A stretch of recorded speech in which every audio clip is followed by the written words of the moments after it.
Well, it's 6 o'clock.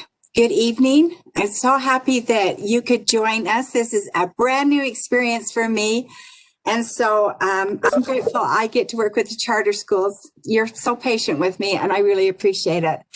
My name is Karen Rupp. I work at the Utah State Board of Education in the School Children's Trust section.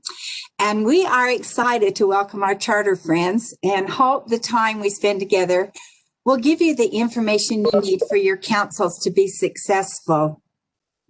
A couple of things that I just want to point out. There is being offered to those who have licenses, a relicensure credit available. This is the course number. If you want to get credit for this, attending this meeting, this is the course number. I will put this up again at the very end, so in case you miss it the first time. And if you miss it again, please feel free to contact me or send me an email to karen.rupp@schools.utah.gov and ask for the information, and I'll be glad to get it to you. So this is a great way for relicensure credit for those who participate with it. Okay, the other thing that I would like you to be thinking about as we are talking about the program itself and all of the many things that it does, I'm hoping that at the end, or even if you want to ask questions, I have with me Natalie Gordon, my co-worker that is hosting this, and she's going to be looking in the chat box that if you have questions, she's going to let me know so that we can answer them as we go along. We want to make this as interactive and make it beneficial for you spending the time. But at the end, I'm hoping that some of you would be willing to share some of your successes in how you have spent your money in your schools and the difference it's made. We always get questions from schools saying, what's going on out there? How are they using their money? So I would love to hear some of the things that you've been able to accomplish and the difference it has made by having these funds. So with that, I think we're going to just go ahead and get started. So I appreciate, again, those of you who are here. Okay, first some background. On your screen, you can see a map of the state of Utah, and you will see little blue squares. At statehood, Utah was granted 4 1-square-mile sections in each of the 36-square-mile township to support public education. So that's what those little the little blue squares that you see on maps. They're really tiny, but they're really there. These lands are managed by the School and Institutional Trust Lands Administration, which is also known as SITLA. And their job that they do is to generate money for public schools. And there are several ways that funds are generated from the lands. The land makes money from mining and oil and gas extraction. They do surface leases. They can be for agriculture, telecommunications, and solar power. And the land is often developed residentially or commercially. And so those are the way the land makes money.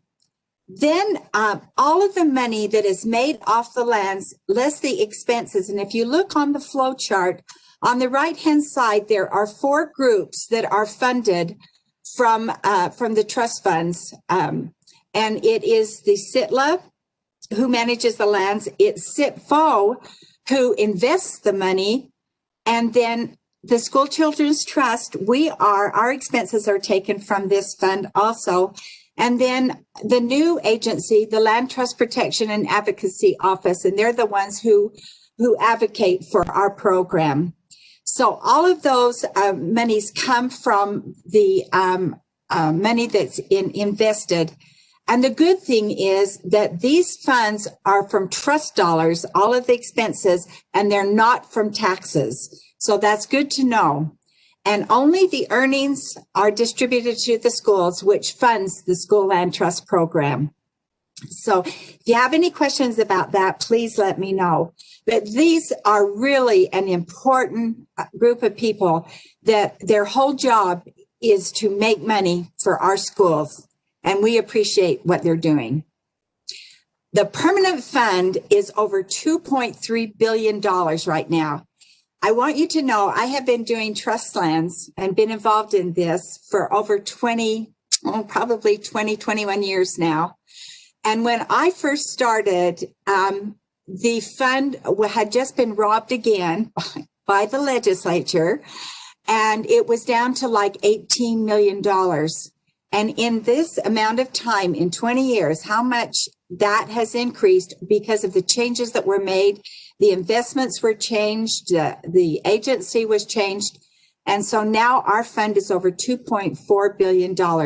And these funds are for students today as well as students in the future. They've done a good job. This chart shows you the annual distribution, and this is really amazing. The program, the School Land Trust program, actually was instituted in 2001, and our first distribution to schools was $4.95 million, and that was across the state. In FY 2021, which is this school year, the distribution to schools was $88.83 million. And here is the exciting news. Next year, it is anticipated that the distribution is going to be over $92.8 million to schools. I want to hear a hooray. That is really exciting. So what do we do now? I want to talk a little bit about the governing board, because they really are the key to ensure that the School Land Trust program is functioning correctly. A couple of things that are a little bit different. If you've ever been involved with the district schools, they have school community councils. But when this was opened up to charter schools, and it has been that way for a long time, things are just a little bit different for charter schools than they are for the district schools. So the governing board has to have a 2-parent or grandparent majority of students attending the school. Then they can choose to serve as the Charter Trust Land Council. However, all the members of the governing board have to serve. We have found sometimes that they just select those on the governing board that are parents, and then they serve as the Charter Trust Land Council. That's not how it works. If the governing board wants to serve, and they're absolutely able to do that, they have to, the entire board has to serve. However, if the governing board does not meet that criteria of the 2-parent majority, then everybody else on the board, they are responsible to create a procedure for an election for a trust land council that, again, it requires a 2-parent majority of parents or grandparents of students who attend the school than anyone else. The board will need, the one thing the board needs to make sure, they need to determine the size of the council and when the election will be held. And if all of that is set up right at the beginning with all of those things in mind, it will go very well. So the governing board really is an important part. But I like the fact that they can serve, but they have so much on their plate that they have the opportunity to get more people involved, parents involved in everything, to have a trust land council, and they're there to support them, but they're not required to do it all. So just so you know, the governing board is subject to the Open and Public Meetings Act, and there are different requirements for them than it is for the trust land councils. And I want to talk about the trust land councils, what you are subject to. And it is in code that you are subject to the School Community Council Open and Public Meetings requirements. And if you want to look up all the requirements, it is in code. It's in 53G 71203. So please, no, it is important for you to note that these meetings are open to the public, and at no time, and I want to emphasize, no time should there ever be a closed meeting held for a school trust land meeting. On your website, please make sure that you, and this is your website, please make sure that you have a notice of the meetings must be given. And please make sure an agenda is prepared and followed. And if you're going to have with specific topics, and if you're going to have an action item, make sure that you note on your agenda that there will be an action item so people understand what is going to happen in the meeting. Make sure that on your council, minutes of your council meetings have to be retained for 3 years. It is now, I believe, 1 year, it has to be on your website, but the other 2 years have to be available if someone asks for them. I can tell you in my review of the charter schools and actually district schools, most of them just keep all of their minutes on their website, so there's not a question. But it really is only 1 year of minute that you have to do that.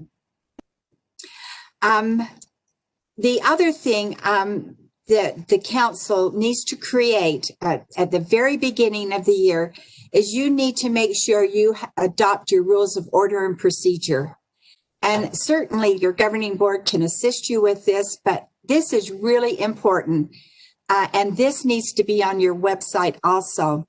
And this will just help you move the meeting along in an orderly fashion. So everybody understands the rules, what's going to happen, what's going to be discussed, and it can be a very, very productive meeting. There still needs to be some fun in there, but it can be really productive. Okay. I want to talk a little bit to you about your council responsibilities. There is a mandatory data review to identify your critical academic need. And so you need to be looking at your school-wide assessment. And again, we are totally aware that with COVID at the end of last school year, a lot of the testing didn't take place, but there are more than just those particular tests that I think the principal can share a lot of data review. I think the teachers can share a lot of data review so that you know where you are. One of the other things that you should be doing is to consult with the principal on the teacher and student success plan. And this was created a year ago, or maybe 2 years ago, by the legislature.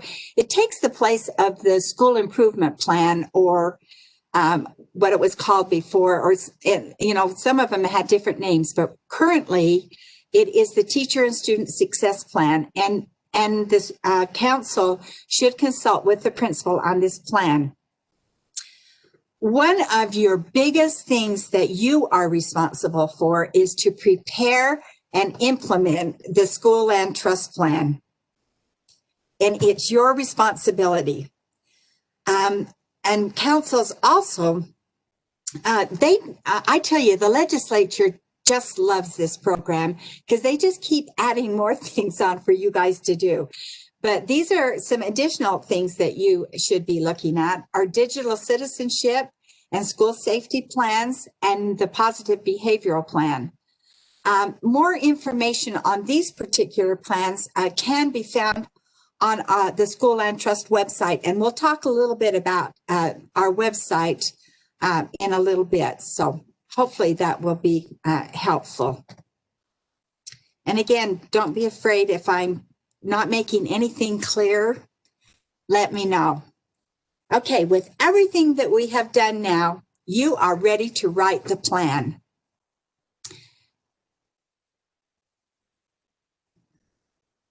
So in order to write the plan, I'm going to talk about this. You're going to hear about this over and over again. To review the data and make sure that the goals are specific, that they are measurable, and that they are student-centered. Those are the three things that have to be in your plan.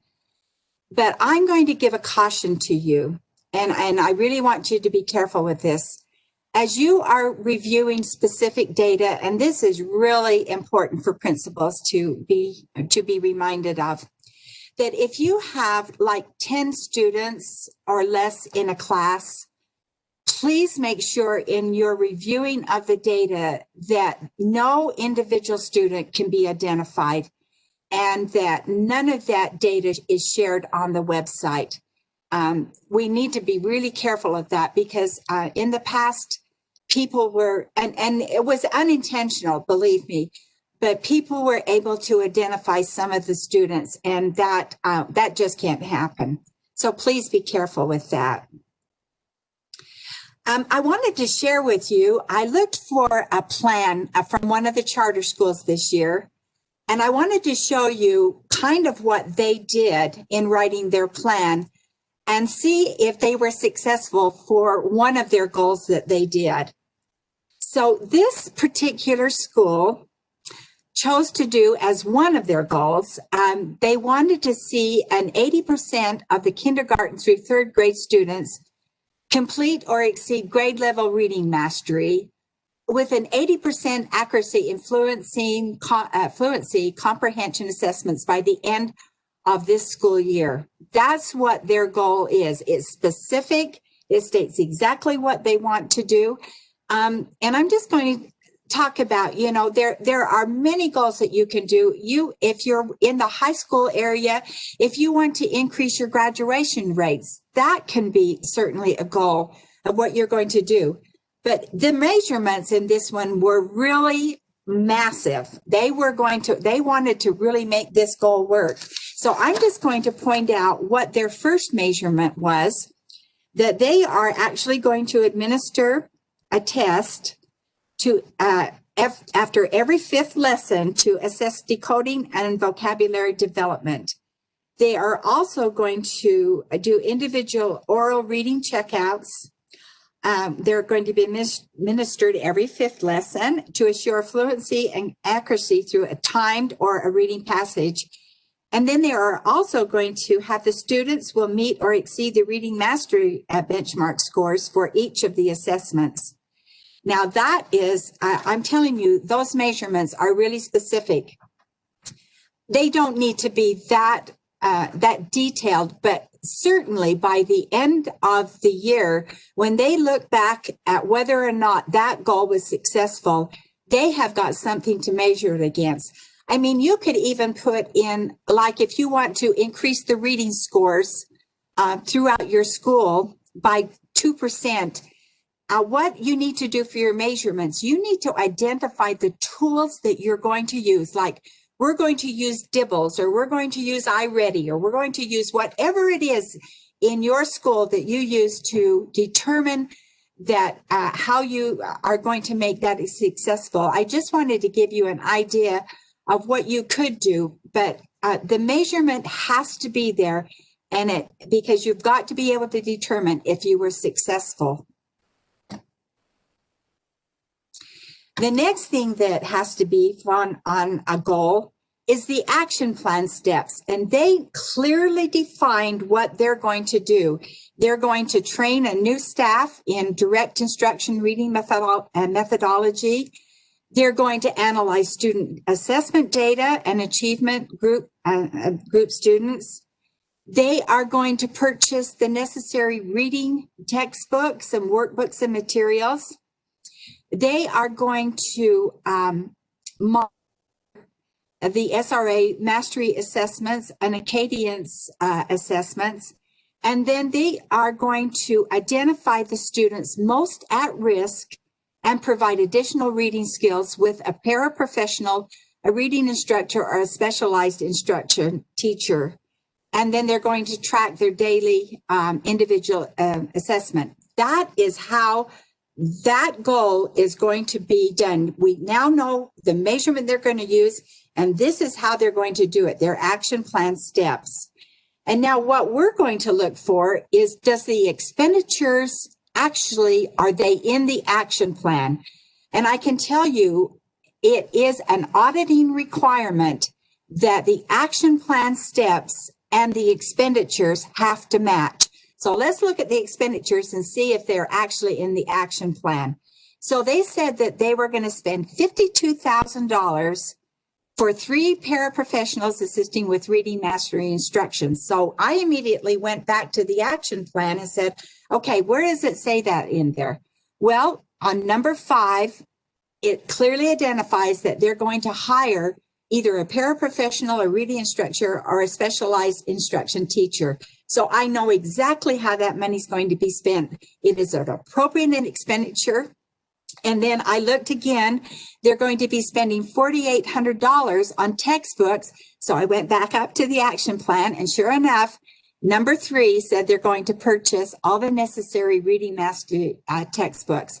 So this plan, this particular goal, identified clearly what the goal was, the measurements they were going to use, the action plan steps, that how they were going to spend the money, and the expenditures. Yep, they all matched. It's a great goal. So when you're doing that, those are the kind of things that you need to do, and then you can build your plan.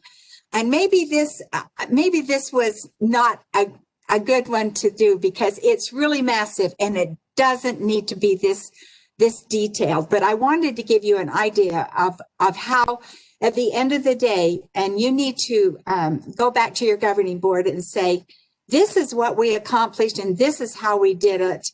And this was the success that we had. Or maybe you found that it wasn't as successful as what you had hoped. But I hope that it is helpful.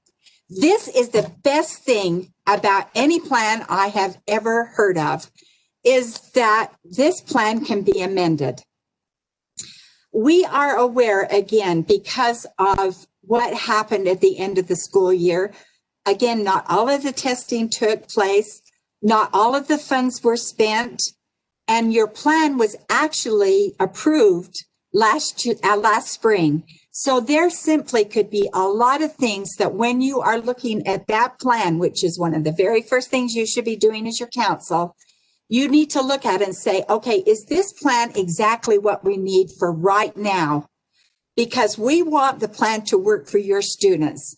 And so we hope that you encourage you to look at that plan, review it throughout the year to make sure you're doing that. Please work with your business administrator to know where you are financially.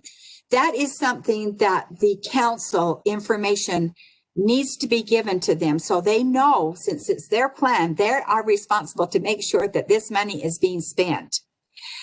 And then if there are additional funds, the plan can be adjusted. And so you can do an amendment. And we have been working on a process because our website is actually going to be going down for reconstruction. It's going offline November the 1st. The face page or the home page of our website will be active. It's all of the forms and everything that the principals have to do is what's going to be changing. So we want to make sure that Natalie is going to put on there. Oh, are you going to put that on there, Natalie, about the amendment? We're going to make sure that the amendment process is available to you to fill out if it's gone down. If you can't get to the form, we're going to provide a form for you to be able to do an amendment on our page. Okay. Any questions about that? Okay. You guys are awesome. Okay. Appropriate expenditures. Please know that the state board rule has specific things that are not okay to spend. You can't spend money to cover the fixed cost of doing business, like intercoms and phones, servers and bells, desks and chairs, firewalls, furniture, for construction or maintenance, facilities overhead. These are things that are not to be used. You also can't use this money to pay for non-academic in-school co-curricular or extracurricular activities. So keep in mind, this program is absolutely academic driven. So you can use the money for behavioral interventions, but they have to be part of an academic goal. I will tell you, I probably had to send back a huge amount of plans where they had completed a goal, but the goal was absolutely 100% behavioral. It didn't have an academic nexus. And so we had to go back and tell them, you've got to be able to use the behavioral within an academic goal. So please make sure that happens. And you also can use money for the digital citizenship training or safety goals, but there is a limit to it. But again, it has to be part of an academic goal.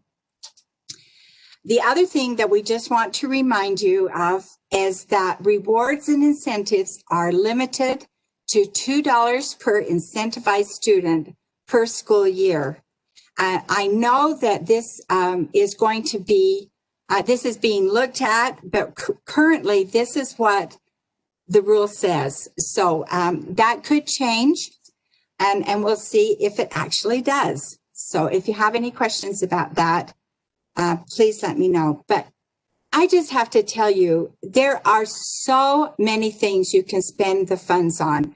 You can hire teachers, you can hire tutors, you can provide professional development for teachers. You can provide textbooks and materials and computers and technology.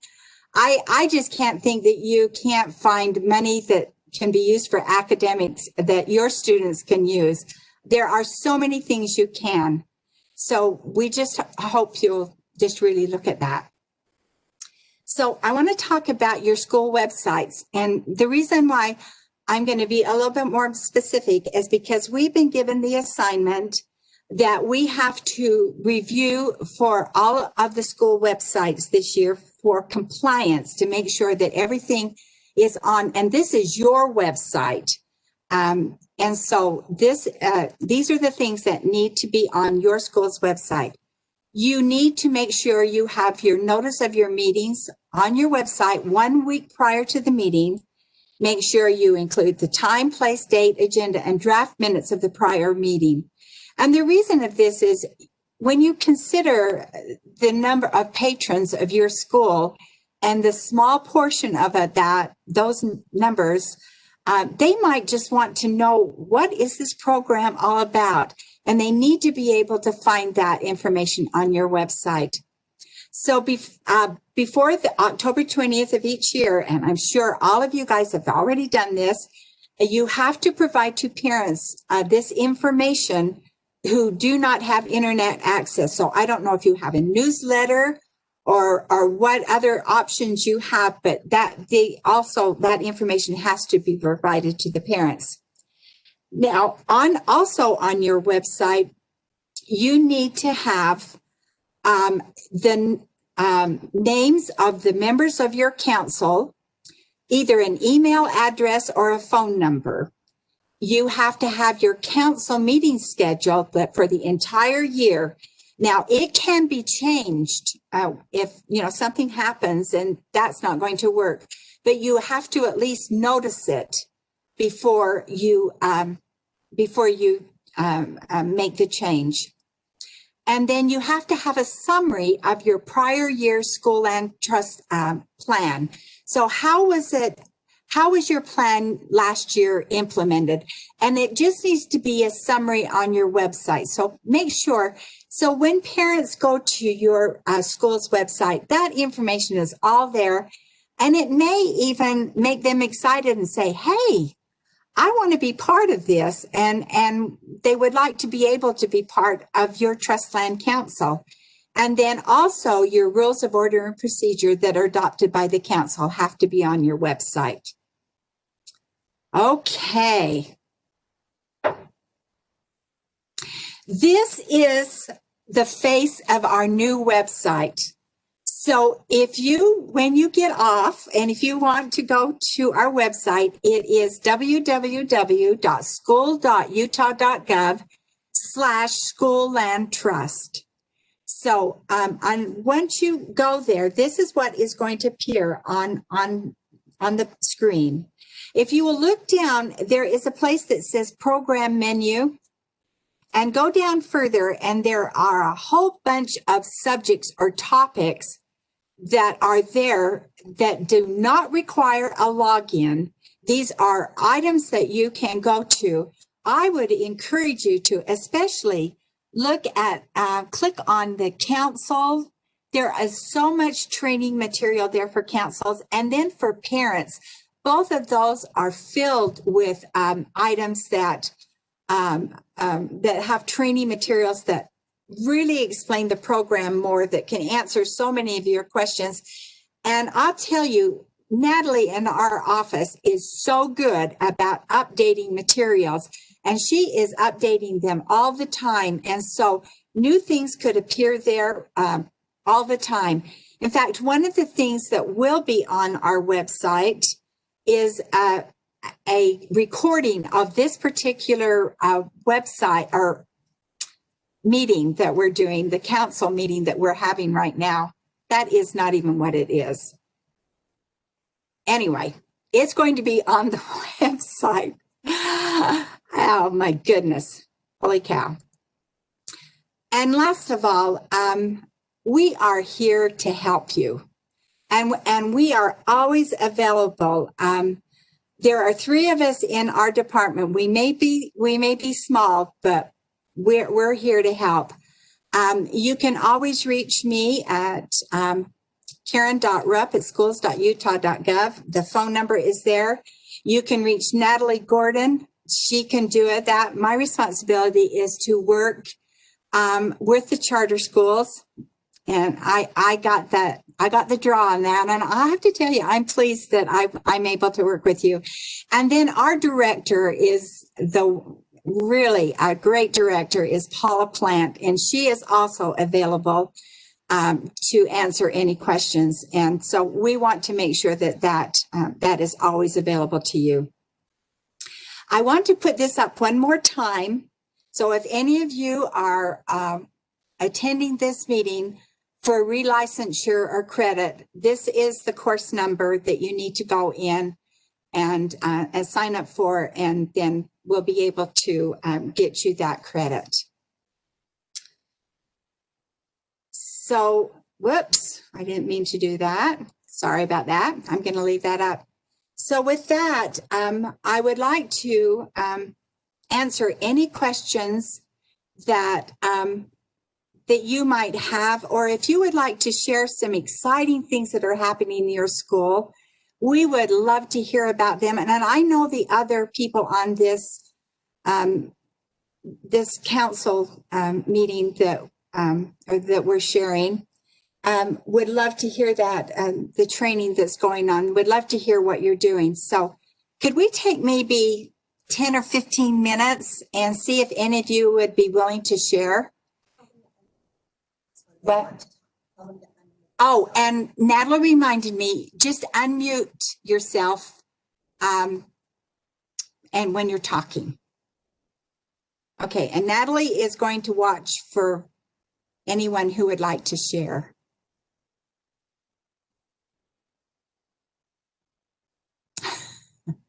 Be brave. Ask them what's working. What? Ask them what's working. Okay, what's working with your council?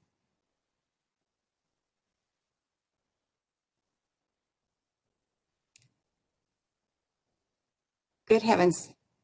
Did we do such a great job that... I'll just go really quick. Okay, thank you. Sure. So I haven't been on a school land trust council for a couple of years, but I've rejoined now that my son's at UCAS. And I'm just excited as I've gone over your website and then listening today. It feels way more streamlined than it was even 7 years ago. So I'm excited that this looks a lot more functional. Yeah. Thank you. We appreciate that. And I have to tell you, a lot of the reason why the changes came about was because councils said, would you consider this? And a lot of the changes that are taking place have come from councils. So thank you for your input. Okay, Natalie, who else is? Joanne? Joanne? Or, Hi there. So for Okay. New Ames, one of the things that is working really well with our council is we have an excellent relationship with the principal, and that has just made all the difference, and we have a cohesive group. There's a lot of two-way communication and dialogue there, so it makes it easy to serve because we can bring things to the table. The principal always supplies us with data. And anyhow, we have our second meeting for the year coming up this Friday. That is awesome. Ask Aubrey to unmute and ask the question. Oh, Aubrey, would you unmute and ask your question? Yeah, you bet. So we just had some questions because we couldn't find this on the website, but Okay. I'm at Tuacahn High School for the Arts down south in St. George. So we have a new council chair that has, so from what I understand, parents, if the council chair is a parent, they can only be voted in by other parents, correct?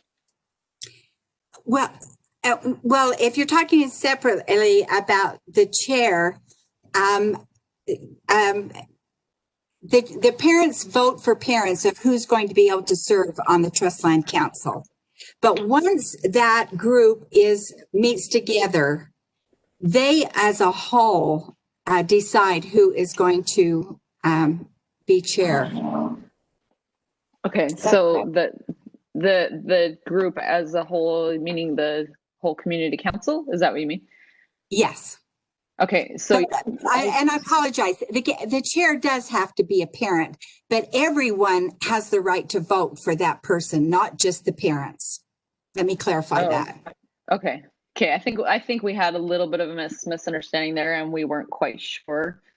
So I couldn't find that. I saw that parents have to vote for parents, as a chair, and employees have to vote for employees, but we didn't see if there was like a number designation or something for that. So I just wanted to check on that. Yeah. Thank you very much. Yeah, thank you. Is there someone else? Is there someone else who would like to unmute and share what's being successful at your school? Ask Julie. Oh, Julie. I'm sorry. Julie has a question.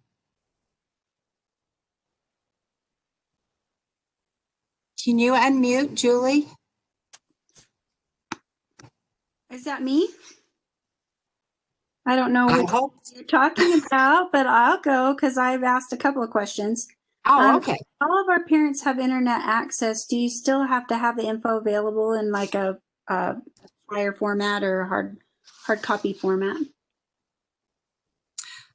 Yeah, Natalie was just saying and I agree. I don't think so. If they all have internet access, what the issue is that parents that don't have internet access, they have to be given, know what's going on. So maybe you're an online school or something like that. We like right now we're in a hybrid situation, but we do a lot online. Okay. So we're aware of where our parents stand in terms of internet status, but we do have that hard copy at the front desk if anyone came and asked. I just didn't know if like we needed to send it out to every kid just in case or what.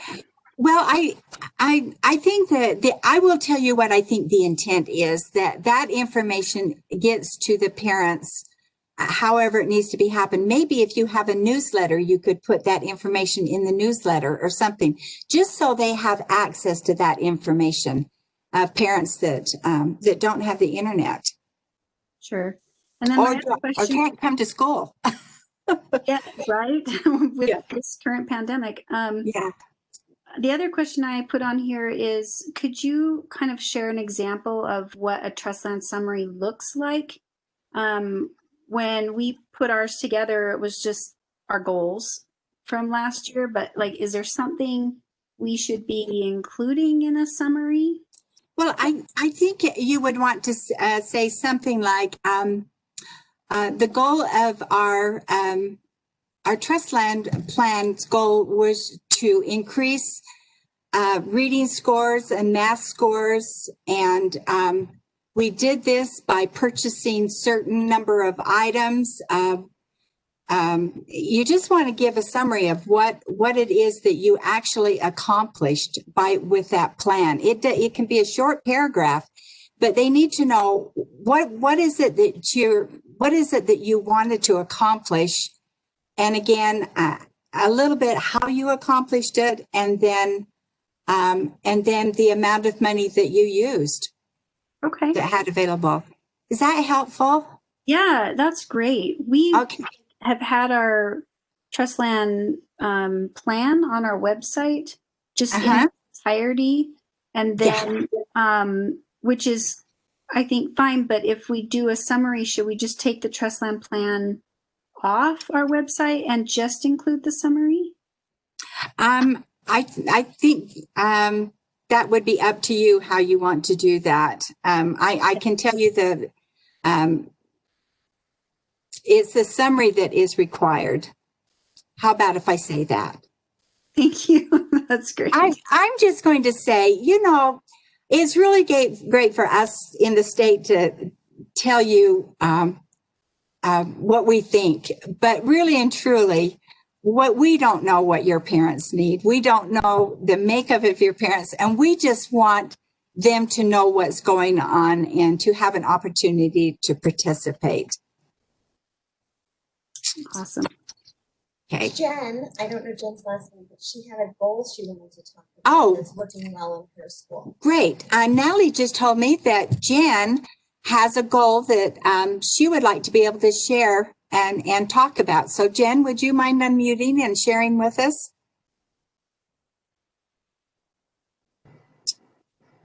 Me? Yes. Sorry.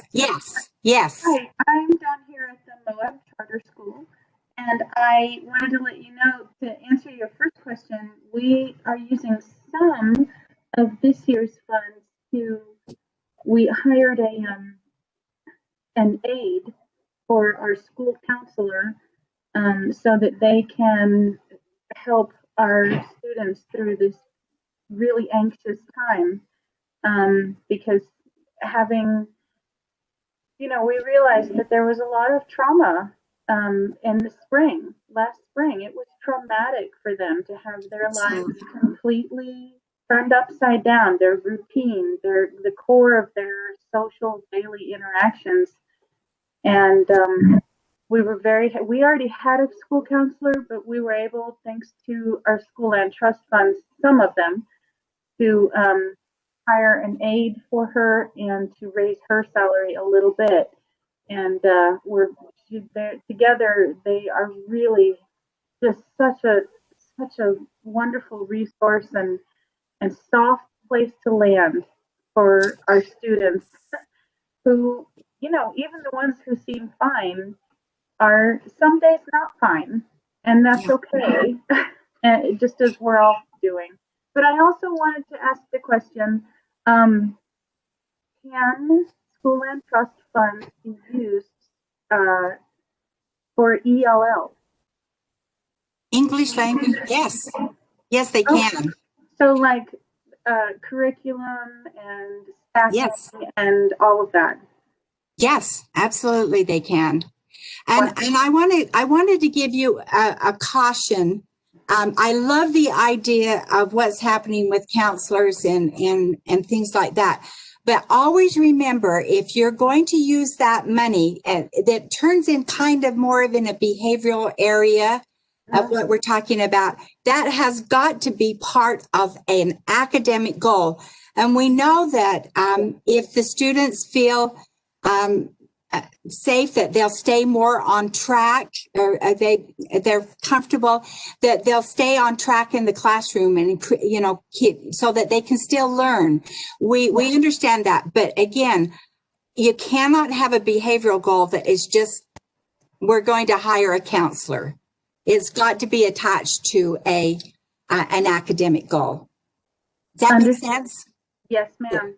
Great. Thank you. Thanks for sharing. That's awesome. I have worried so much about our students, what is happening to them. And then I also have to be honest with you, I'm worried about the parents too. This has been a challenge for all of you guys. It hasn't, and it's not that we are not thinking about you, but we hope that this particular program is really turning out to be a help for the students and everyone involved. So any other comments or questions? Karen, Yes. Nancy had asked about rules of order and procedure. Oh, And there's a template on our website. okay. Can you unmute?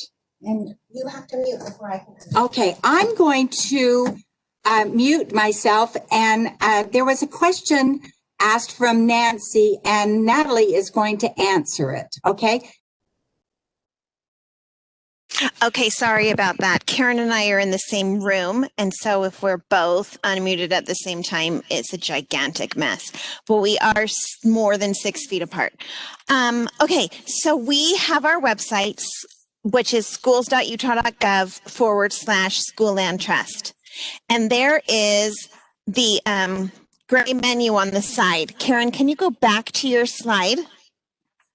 So when you get to the website, we have a place that has specific information just for charters and also has specific training just for charters. So if you come here to this program menu, councils right there is going to have a lot more information about what's required on your website and a template for your rules of order and procedure. And that is, when you click on it, there's one for charters and one for district schools.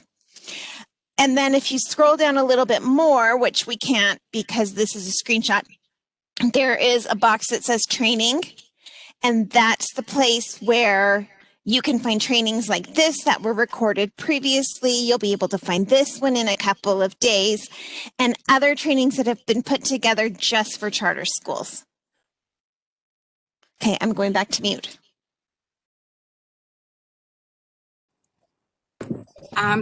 Thank you so much, Natalie. She is such a great coworker, and I'm grateful that she always has things to share. So I appreciate her very much.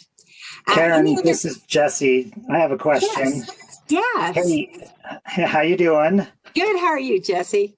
Great. Hey, when we present data sometimes in the board meeting to the Land Trust Council, sometimes the data looks good, sometimes it doesn't. Does it matter if we have a teacher's name attached to that, or should that just be wiped off? I don't think that I'm not sure. I don't think it matters that then a teacher's name is attached to it. The concern we have is, would it, if by knowing the teacher's name, would it then be a child be able to be identified? That would be the key. All right, That's that what we're helps. looking for. Yeah. Okay. Okay, thank you. Thank you for joining us, Jesse. Appreciate it. And someone asked for advice on handling the principal that seems to have earmarks for the money before the council has. Okay. Natalie said that someone asked the question that it seems like the principal has the money earmarked and then comes to the council telling them what how the money should be spent. This is a real challenge to do this, but this is when the council, the principal is key in this also. They really are. They have the information, the data information that they can share. They have a lot of information that the Trustline Council does not have. And it's important that information with them. But the council needs to look at the information that is provided, and they need to make the decision is, okay, we think that the reading scores may be bad here. but we are really concerned right now with our science scores. And so the council is responsible to make the decision of how the funds will be spent. I absolutely believe that the principal can give you clear information of how they see it. If you have teachers or staff on your council, they should be able to give you information of how this money should be spent. But at the end of the day, the council makes the decision.